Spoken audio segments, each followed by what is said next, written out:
La prière, on a dit la prière est obligatoire en groupe. Où c'est? À la masjid. Et à la mosquée, c'est pour celui qui entend l'azan. C'est pas pour tout le monde. Celui qui entend l'azan. Parce que le prophète, lorsque l'aveugle est venu le voir, il lui a dit quoi? Hal tasma'. Est-ce que tu entends? Hal tasma'u nida? Est-ce que tu entends l'azan? Il a dit oui. Le prophète a dit réponds. Donc l'obligation, c'est pour celui qui entend l'azan.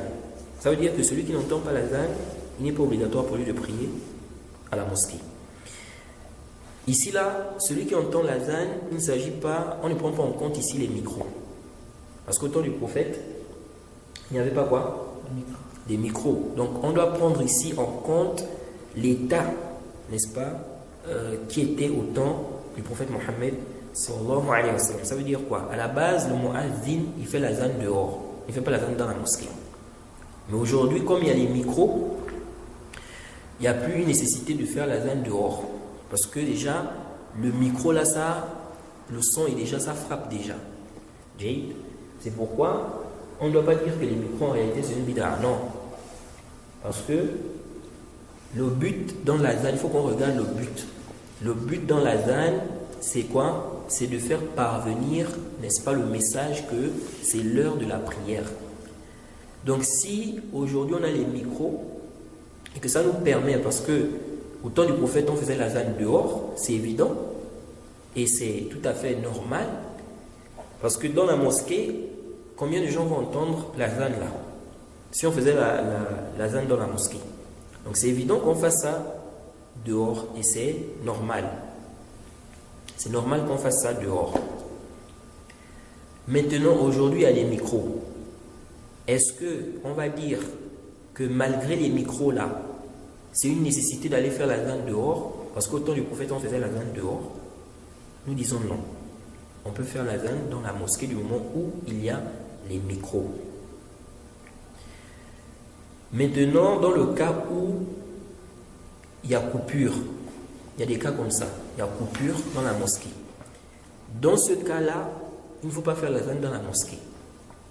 Parce que le but, c'est de faire parvenir le message aux gens que l'heure de la prière est entrée. Mais si toi, tu viens faire l'azan dans la mosquée, tu vas t'entendre là-bas dehors. Donc, s'il y a coupure à la mosquée. Toi, tu fais l'azan dans la mosquée, on dit non. On dit à ce moment, il faut sortir. Il faut aller faire l'azan dehors. Mais s'il y a le courant, il y a les micros, on dit que ce n'est pas une nécessité d'aller dehors. Donc, l'azan ici, la personne doit estimer. Si quelqu'un fait l'azan dehors, hors de la mosquée, est-ce que depuis chez moi, je peux entendre ça? Si depuis chez toi, tu peux entendre ça, toi, il est obligatoire de prier à la mosquée. Même si un jour, tu n'as pas entendu l'azan. Tu fais partie de ceux dont la prière est obligatoire, où c'est?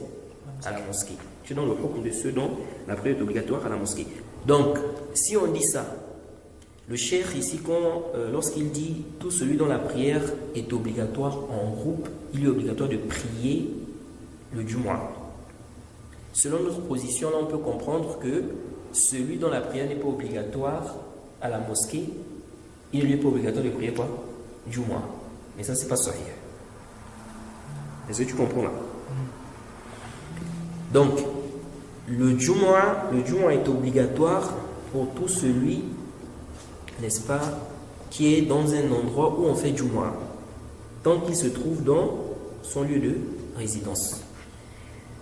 Le dalil, c'est qu'Allah dit Ya ayyuhal ladhina amanu idha nudiya lis-salati min yawmil jumu'ati fas'au ila dhikrillahi wa dharul bay'. Allah dit ô vous qui avez cru, ça c'est sur un Jumu'ah, je pense au verset 9. Ô vous qui avez cru, idha nudiya lis-salat, lorsqu'on appelle à la prière, Jaïd, le jour du vendredi, allez-y au zikr d'Allah. Donc ici on n'a pas dit celui qui entend l'azan. Contrairement à la prière en jama. Le prophète a dit Hal tasma'u nida, est-ce que tu entends l'azan? Donc il faut entendre. Il faut entendre l'azan, bien comme on a dit, être dans le hukm de celui qui entend l'azan. Mais pour Jumu'ah, on a dit Idha nudiya lis-salat. Lorsqu'on appelle, alors on n'a pas dit lorsque vous entendiez. On n'a pas dit quoi? lorsque vous entendez l'azan. Mais lorsqu'on appelle, n'est-ce pas, à la prière, n'est-ce pas, le jour du Jumu'ah, allez-y, accourez au zikr d'Allah. Donc, ce n'est pas une condition que tu entendes l'azan. Tu es dans un village, ou bien tu es dans une ville, on fait Jumu'ah, dans la ville là, même si tu n'entends pas l'azan, tu dois aller prier le Jumu'ah. Non.